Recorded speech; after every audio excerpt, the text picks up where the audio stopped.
All right, guys, we've got ourselves another NFL preview, this time for the Cleveland Browns. We're going to do what we normally do. Check out the roster, check out how last year went, all the changes that have been made over the offseason, go into the roster, what we think of the team, what we predict for the team, and all that fun stuff. We're going to do what we normally do. So why don't we go ahead and start again? Cleveland Browns last year, pretty normal Cleveland Browns as of late. 5-12 record on the year. Struggles at quarterback. Defense was really good. Like, that's pretty good Browns for 2-3 years now. We're kind of here in this position a lot as of late. Offense was 31st in EPA.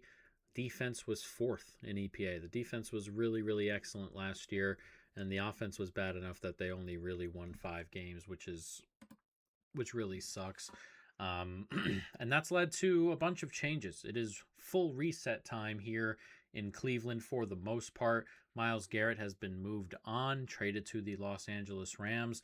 Coaching staff changed. Stefanski out, Todd Monken in, Jim Schwartz out at defensive coordinator, Mike Rutenberg in.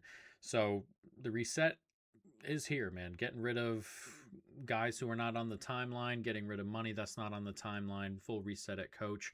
The only thing that could not happen this offseason was an actual reset at quarterback. There weren't really many quarterbacks in the draft worth taking, and the Raiders lost enough to be the number 1 overall pick. So unfortunately couldn't set up again there, but everything else, they're in that reset mode. Again, you hope you got some decent stuff from the draft last year. Judkins, Fannin, Schlesinger. There's still work to do on a lot of those guys, but the talent's there, the flashing is there, certainly. You come into this draft, what looks like a decent draft to start with. Some of the preseason stuff looks good. Some of the camp buzz looks good.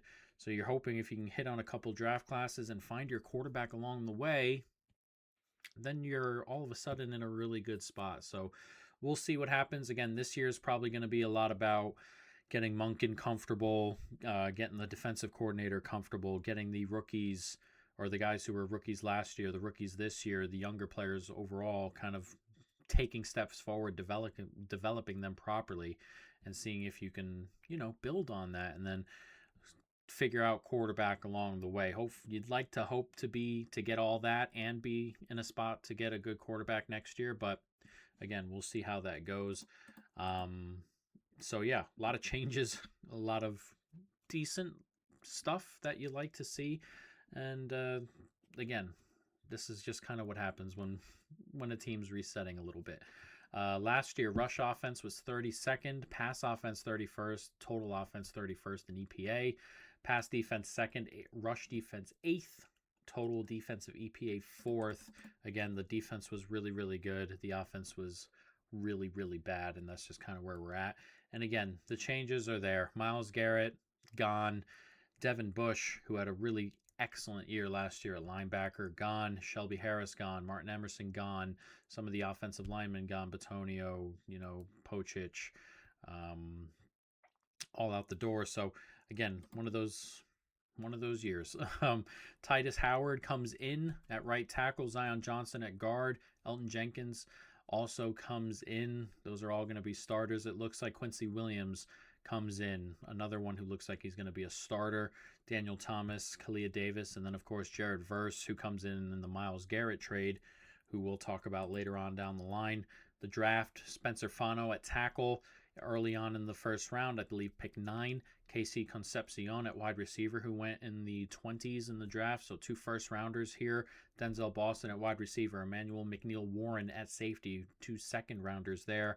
Austin Barber, Parker Brailsford at tackle and center, respectively. Justin Jefferson, not the Justin Jefferson, but a linebacker. Rookie, Joe Royer, tight end. Taylon Green at quarterback. Carson Ryan at tight end later on down the line. So there's a lot of early round talent here on top of guys who flashed last year, which hopefully puts them in a pretty good spot going forward, as we spoke about.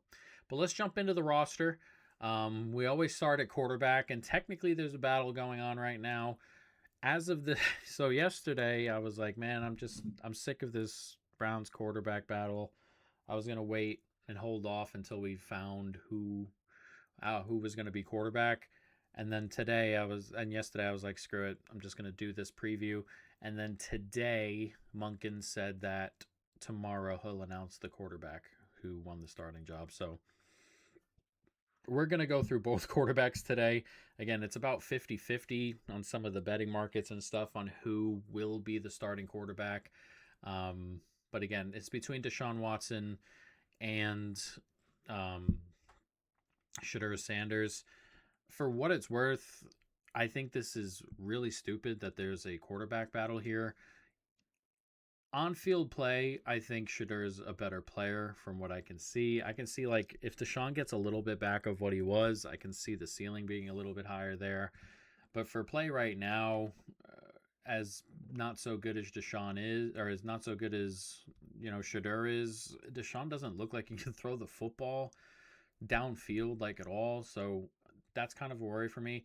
Outside of the play, like politics wise, it feels like this is just like a push from the owner, because otherwise this is dumb, right? Like, Deshaun Watson's not going to be on your roster next year. You have a offense that's going to probably push this team down. Your expectations this year are between, like, 4 and 7 wins, like in that gap. Why are you not playing one of the younger guys to see what you've got? Because you're probably going to be drafting relatively high next year in a market or in a draft that seems to have a few quarterbacks in it. It's a silly, to me, quote unquote quarterback battle. Just politically, this shouldn't be happening. Like, you should just be trying out the young guy. If the young guy doesn't hit, then you're just kind of off into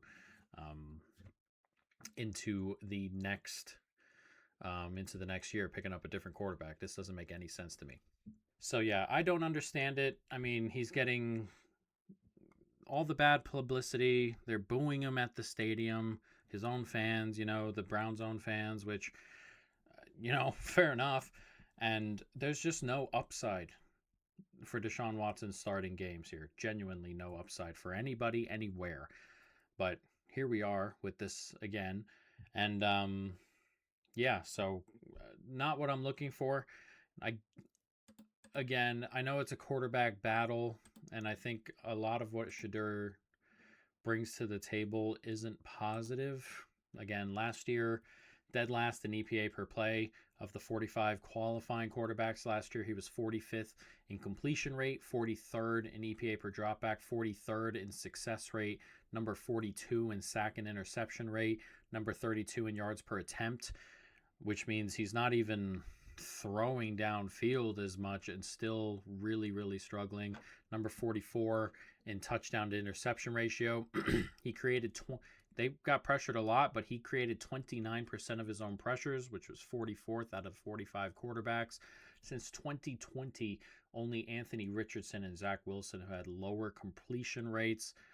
There is not a ton going on with Shedeur. But again, it shouldn't matter whether Shedeur is like horrific. Like, that should not matter. If Shedeur is horrific and you can't play him, you should just be moving to Dillon Gabriel. Like, just because of what this is.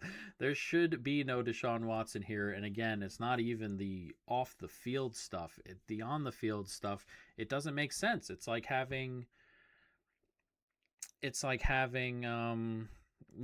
a 40-year-old guy. You got Joe Flacco on the roster, and you have, I don't know, Quinn Ewers. Like, those are your two quarterbacks in a year where you're going to be really, really bad. There's no point in starting Joe Flacco. Joe Flacco might win you an extra game or two, but if you're going to win 5 games all year, and you're going to pick a quarterback next year anyway, most likely, go with the younger guy. And the only way you're not picking quarterback next year is if the younger guy does something, and you're not going to be able to get him to do anything when he's sitting on the bench carrying water for the 40-year-old guy who's useless. So I don't get it. My expectation is that Shedeur is the starter. If he's not the starter, then we'll see. I have a higher I have higher thoughts on Shedeur because at least he can move a little bit. But again, the quarterback rating here is not high. Again, Shedeur was one of the worst quarterbacks, if not the worst quarterback in the league last year. And again, Deshaun, I mean, some of this preseason tape. The first game, he goes 10 of 11 for like 80 yards. 40 of them come on a screen. The other 10 passes don't go past 4 yards down the field. And then the other day, he was like 5 of 13 with a pick. And it's just not there anymore. And no, it's not there for either of these two guys. This is a pretty significant problem position there. Again, they also have Dylan Gabriel on the team. Taylon Green they drafted later on if they really want to try some stuff out. I think anything there is better than Deshaun Watson from just a process standpoint, even if the results don't yield much of anything. Let's move on to the skill group, though. Wide receiver, they add two early round pick wide receivers. Casey Concepcion, who's looked like he's going to hit the ground running there. Denzel Boston, the second round pick. We'll see what they bring to the table, but Concepcion looks the part for sure. Jerry Jeudy's also on this team, who's fine, but not really that guy anymore if he ever was. And, it's not ideal, but, it's another guy, a vet in the room that'll run probably with these first two guys, but really isn't like super, super fantastic. Solid, but that's about it. Cedric Tillman, okay. Isaiah Bond really didn't get too much going last year. Tylan Wallace, Malachi Corley, these are kind of guys that have bounced around. Jamari Thrash down there. So it's an interesting room, and I think by the end of the year, you're going to have Jerry Jeudy there, and then the two early round draft picks. And I think somebody down there could flash a little bit. Again, Tillman here and there, perhaps. Isaiah Bond, a lot of people thought had the talent, but there could be work down the line there. There could be trades as well. I've heard some talk of moving Cedric Tillman and stuff like that, but all of the shine is on the two rookie receivers, and hopefully they can hit the ground running. Running back, Quinshon Judkins was one of those guys last year who really flashed. His down-to-down stuff was a little bit funky and potentially worrisome. But again, very much behind a really bad offensive line. They were dead last in yards before contact, so he wasn't getting a ton of stuff. That being said, Judkins was also still dead last in 5-yard carries after crossing the line of scrimmage untouched, which is problematic. Some of that stuff just doesn't translate as well. Like when you watch him, you can see it. You know what I mean? And it's similar to Genty, where I don't know if he's like a top end running back, but you can see that they're probably a lot better, with better offensive lines. But some of this stuff, when it is blocked cleanly, still doesn't necessarily add up all the way. Again, this is where they're both going into their second year, but a second year run for Quinshon Judkins, and you're hoping that the offensive line is better. Again, dead last in yards before contact, which is mostly an offensive line stat. Not all the time. You kind of have to go through and dig through that stat in particular, but it's a pretty solid stat for offensive lines at least. So the talent's there. We'll see if he can take a step. Dylan Sampson, all right, backup, solid. Raheem Sanders, Amani Marshall further down the line, but I imagine 95% of those snaps come from the top two this year. Tight end, Harold Fannin, looks like a guy. Solid tight end, really good start to his career. Hopefully he can just kind of pick up where he left off and keep on pushing in the right direction. Good player. Blake Whiteheart, solid blocker. We'll see if he adds a ton in the pass game, but, that's there. Joe Royer, rookie. Carson Ryan, rookie. We'll see if they can bring anything to the table. Jack Stoll, also in this unit. It's probably one heavy, but we'll see where that ends up being. But again, it's not a great room in any stretch of the imagination on the surface, because we don't know what comes with Casey Concepcion or Denzel Boston. But there's certainly room to move up here with, again, Judkins, Fannin, both guys you hope can take a step and flash some, and then you get 2 early round picks at wide receiver. On top of having like a guy there already, it's not like Casey Concepcion and Denzel Boston are coming into this wide receiver room and are just going to get all of the coverage from ones and twos as corners. You got Jerry Jeudy in there, who's going to, be a good, be a good guy to have around for these guys. And again, when he's on the field, it's not like those other two are just going to be covered by ones and twos all year. So there should be growth, there should be movement, and hopefully, movement upward in this group. But on the surface, it's kind of Jerry Jeudy, Judkins, who didn't play well, and a good tight end, which isn't super high.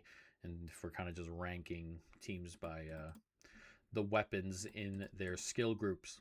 Offensive line. This is going to be a bad unit, most likely. On paper, it's probably just one of the worst units in the league, particularly if you just have a flat number for rookies, which most people do. We can start there as well. Left tackle, Spencer Fano, top 10 pick. I can't tell you if he's going to be good or not. I don't know. I'm not good with guys coming out of college. You just kind of hope that he will be. So we'll see. Again, left tackle, early round draft pick. You hope he can hit the ground running there. If he doesn't hit the ground running there, then we're probably looking at an offensive line that has like one good player on it, which is a bit of a worry. Zion Johnson comes over. He'll play guard. He's fine. Nothing super spectacular. 51st ranked guard last year. In an NFL that really is kind of struggling for good guard play is kind of a worry. And he's kind of just been the same. It's just kind of been this realm of performance since he kind of joined the NFL. So we'll see. He's still young enough. Again, a lot of these guys are still young enough to do something, but we'll see if he can step up. And Jenkins here, 22nd ranked center last year on PFF. The blocking stuff's not too bad. The run blocking, not very good. He's had good years in the NFL. This is a guy who's been around a little bit, but it's been a while since he's had like an above average year, and the expectation is that this is just kind of between average and below average is probably what we're going to get at center this year. Tevin Jenkins is the only holdover on this line, the only guy who's not new in one way or another. A good player when he's healthy. He only played 300 snaps last year. We'll see if he's healthy this year. Comes in and plays more snaps. He's going to have that starting spot. You want him to be healthy all year, play all year. But when he plays so far in the NFL, he's been quite good. So he's like the jewel of the line, I suppose, which is probably not a huge glowing indictment or not a huge glowing review of the line itself, but he's a good player, solid. Titus Howard brought in to play right tackle, another one whose pass block's pretty good, run block is an issue. There are just a lot of issues on the offensive line. There's just not a lot of good play here. Again, if Spencer Fano hits the ground running and he's a really good tackle from the off, which is very possible, you have a really good player at left tackle and you have a good player at right guard. You kind of have a mess everywhere else. That's not super great, but if Zion takes a step, and again, Fano's really good from the jump, we might move this line up a little bit, but for now, it's probably just kind of on paper one of the worst in the league, and that's just kind of how it is. Depth, not super great. Again, if your starters are not great, the depth can't be that good. A couple rookies here, Austin Barber, Parker Brailsford, both third-round picks. We'll see what they're about. DeJuan Jones, he's just not getting it in the NFL, is he? And, that's just, it is what it is.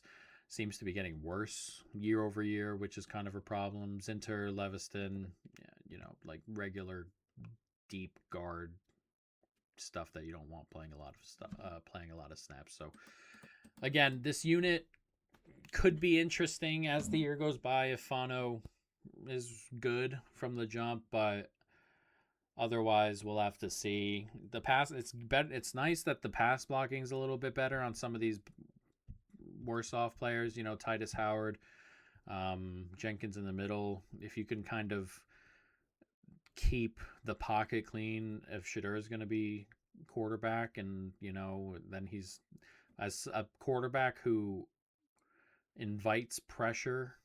If you're not just giving him free runners, it's a step in the right direction there. So we'll see. But as for the offense as a whole, I don't know, man. You don't have a good quarterback. You have an offensive line that could be problematic.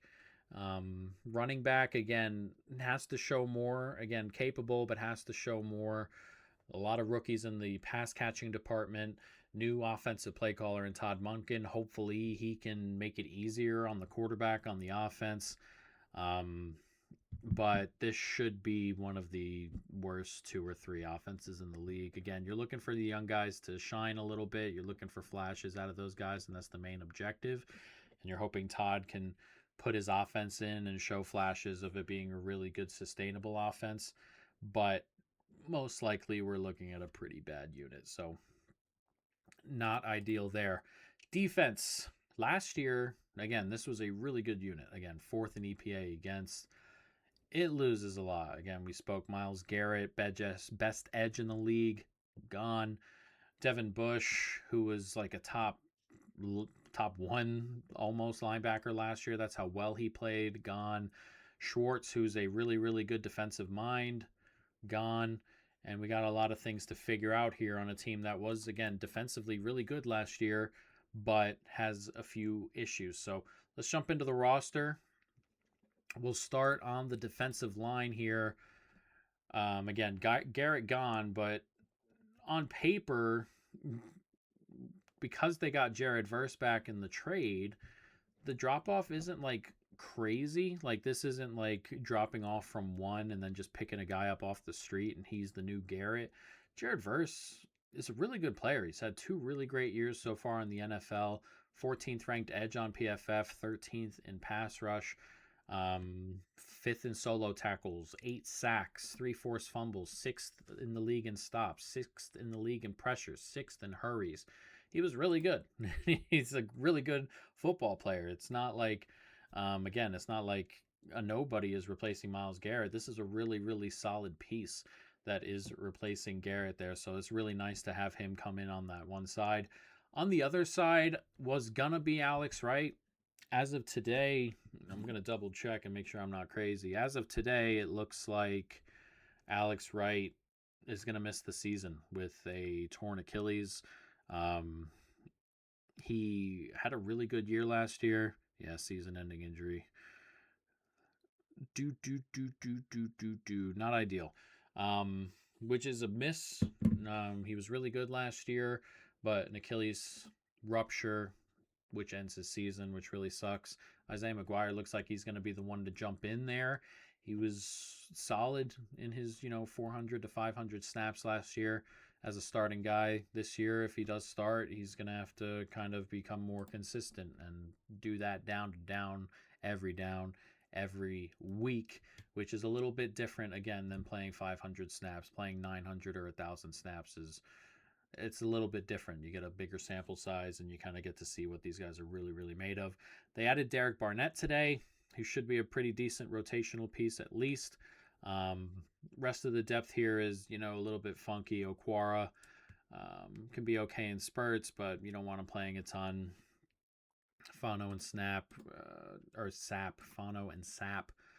few undrafted guys. So, don't love the depth here, particularly after the Wright miss, but again, it's a bit of a blow, but should be okay. Again, Verse is a really good player. On the interior, second-year player Mason Graham. The run defense stuff was pretty good last year. I hope he can take a step in the pass rush, and then we'll be looking at like a really, really good player there. So hopefully in his second year, he can take a step in the right direction. There's a decent base there already. Malik Collins will be next to him, assuming his health. Again, 12th on PFF for interior defensive lineman last year. 12 games, 6.5 sacks from the middle is really nice. That being said, he ended last year on a season-ending injury, and he's starting this year on the PUP, which means that when he does come back, he's going to need time to ramp up, and it kind of sucks because, again, him missing on the interior along with Wright missing it's a step down. It's a step down on the interior here, particularly with the depth here. Huntington, Mike Hall, not a ton of snaps between those two, so it's not ideal. This is a different defense, like if those two guys are out, again, Wright's gonna miss. If Isaiah comes in and he's not like at Wright's speeds, which he can be for sure, and if Collins comes in and he's like kind of still really getting into it, or even if he doesn't come back for a little bit, then the defensive line takes a step back just a little bit. So it's unfortunate, but again, when fully healthy and running this year, should be a good defensive line. Mason Graham, Collins, Verse, Isaiah are all good players. So we should have a good defensive line here. But we would like Collins to come back, like him to be healthy. Linebacker, Carson Schweschinger. A great rookie season, obviously finished the year with the Defensive Rookie of the Year award. A good young player. Hopefully he continues to take a step. Again, 8th in tackles, 8th in total snaps, 18th in total pressures, 3 sacks. That's all really fantastic for a rookie who comes in and just starts immediately at linebacker. It's a pretty difficult position to kind of come in and get right away. He's definitely done it. Coverage could use a little bit of work, but everything else, another step, and you're looking at a really, really good linebacker. His partner, Quincy Williams, he's been declining, going down a little bit over the last 2 years. Browns think he can do something with him. I'm not going to deny that, and I'm just gonna go with what the Browns say. Again, the defense stuff for the Browns has been very good for multiple years, so trust their judgment, but someone who hasn't played super, super well in a year or two. Depth, Winston Reed, undrafted rookie there. Justin Jefferson, a late round pick, 5th round. Not a ton of depth down this chart. So if Quincy Williams does continue to play poorly, then there's probably just going to be a hole out there. But Schweschinger, obviously, another step, as we said, and we're looking at a really, really good linebacker. Good year last year. Secondary, this is a pretty good unit. Denzel Ward is a good player. Slight step back last year, or a dip, if you want to call it that. He's been around a long time and is still of a good age, so we're leaning on the side of a dip and not like a regression. We'll see after the first couple of weeks what that actually looks like, if he's declining, or if it was just a dip last year and this year's a new year and he's back to being himself. But a good player, still a good one. Tyson Campbell, solid, took a good step last year. PFF top 30 guy. Not much more you can ask for out of your other corner there. A solid player. Miles Harden, wasn't super great. Young player, still kind of, work to do in both facets of the game. Run depth stuff, or run defense stuff, coverage stuff. Still, again, a little bit of work to do, but hopefully he can. Depth here, you get an undrafted rookie in Mike Coates. Ross, he was all right in his snaps. Again, not too many snaps. It's tough to judge players who don't consistently play a lot of snaps. I mean, it's nice to look at some of the coverage grades and be like, hey, this is pretty good 3 years in a row, and then you kind of look and it's like, man, this is 40 snaps, 30 snaps, 30 snaps, and while he's still on the team and still useful in those snaps, scaling those up is always a complete, coin flip. You never know. Miles Bryant, who's kind of a do-it-all kind of depth piece, can play safety, play a little bit of corner, so we'll see what he looks like in there. I'm just not in love with the corner depth, really. Safety room is good. Delpit continues to be a solid safety. He has been pretty much his entire career so far. Hickman was really good last year. The coverage was good. Downhill stuff, run defense was a little bit funky here and there, but the rest of the team was really good at it, so it doesn't really show as much. You can kind of get away with it a little bit. Daniel Thomas, limited snaps last year, but solid. A second-round rookie here in Emmanuel McNeil Warren. Maybe he can push into collecting a bunch of snaps or just push into starting at some stage. Second-round safeties, is a good range for safety. So we'll see what he looks like. Hopefully he can do that. But it's a good unit. Again, it could handle an injury or two, particularly in the safety room. I think it could handle it a lot more with some of the depth there and the young talent. But it should be a good defense. It's probably just not going to be what it has been the last 2 years. Again, Devin Bush is a miss. Garrett is obviously a miss, but his replacement isn't some scrub, which is good. Schwartz is gone. Mike Rutenberg is in, so we don't know how that's going to go necessarily. The Wright injury sucks. The Collins injury or not being ready yet, things sucks. Because the unit is, or because the offense is so bad, this has to be like, to get to like 7-ish wins, because of the way the offense is, this defense probably has to be in the top 10 to 12 range, which is definitely possible, but leaning more toward average as of this moment in time. I think, again, it could definitely get there. Definitely not saying it won't. But there's a lot of change and a lot of different things they're going to have to do, and a couple injuries there and a couple guys who aren't ready, and you just got to lean on the side of caution early on with this unit. Schedule. This is an interesting one for me. There aren't a ton of like truly you go into it and you're getting your ass kicked games. There are a couple, again, first 2 games are at Jacksonville, at Tampa, but there are games you can hang in, man. Carolina at home, Pittsburgh at home, at New York Jets, Baltimore at home, at the Titans. There's a 3-game road stretch here, which I don't love. At Tennessee, at Pittsburgh, at New Orleans, and then home to the Houston Texans before you go into your bye. And then 3 home games in a row here is just a weirdly put together schedule. Las Vegas at home, Cincinnati at home, Atlanta at home, and then at the Giants, at the Ravens, Colts at home, Cincinnati away. Now, because of who the Browns are and where they are in the pecking order here, it's not like my thought process isn't, hey, normally when you get a team this bad, you go into it and you're like, man,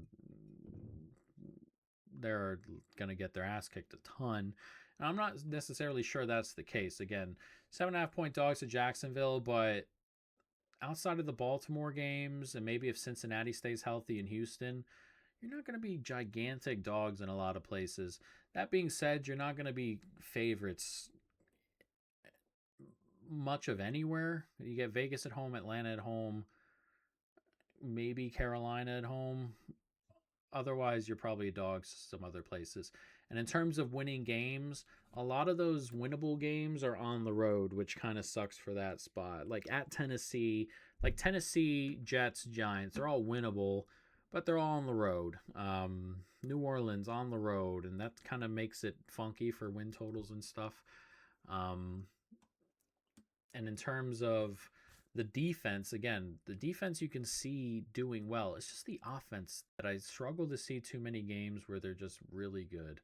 Like Jacksonville, Tampa, you're not going to really shine offensively there. Pittsburgh twice, not going to shine. Baltimore twice, not going to shine. Tennessee, not going to shine. At New York, you're probably not going to shine.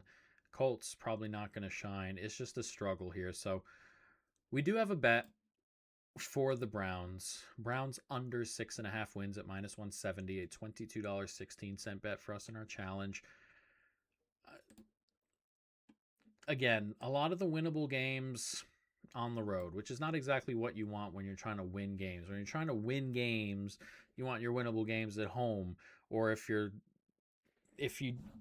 want to not lose a bunch of games, you want, some winnable ones at home again. But when you're kind of struggling for wins and you turn your 50-50s into like 60-40s or 55-45s on the road, it's a bit of a struggle here. And again, Tennessee, Jets, Giants, those New Orleans, those are the types of games that are winnable all on the road. And you do have a couple winnable ones at home. Again, Atlanta, Las Vegas, Carolina. But you get a lot of tough games at home, man. Cincinnati, Indianapolis, they're going to be tough, assuming they're healthy. Baltimore, Houston, Pittsburgh, Carolina. Those are the games you have at home. 1, 2, 3, 4. Yeah, so 1, 2, 3, 4, 1, 2, 3, 4. You get 9 road games this year. Um, Again, 3 in division, which are going to be tough. You get Houston at home, going to be tough. Indianapolis at home, going to be tough. So it's a worry in terms of how many wins this team can have. And if the offense doesn't take a step forward, even if the defense is like top 10 again, it's a struggle for me to see them get to 7 wins if the offense is going to be this bad. If the defense is going to take even more of a step back and it's just kind of an average unit, which is possible with some of the injury stuff and the new coordinator, then if the offense doesn't take a step, we're looking at like a 4 or 5 win season. And I think, again, with a new coach, with a new defensive coordinator, with the quarterback situation, with the way everything is, I think there's a world where this is kind of has a bad tail to the negative. And it's not a problem. Like, it shouldn't be an issue with the way the Browns view their future. I don't think a bad year this year should be an issue with the way they do that. I think this year should just be a, hey, let's see if we can get some of our young guys, just keep developing those guys, have a good base, and find a quarterback in the offseason. I don't think if this team wins 3 games that there should be mass changes or anything like that, but there's a world where they win 3. In terms of losing the bet, they got to get to 7. And 7 is a lot for an offense that is, 1, that bad, and 2, you get 9 road games, as we said, and a lot of winnable games on the road, which is a worry. And again, I could definitely see this team getting to 7. There's not these we got minus 170. These are like 60-40s that we're banking on. There's still a 40% type chance that this team does get to 7 wins.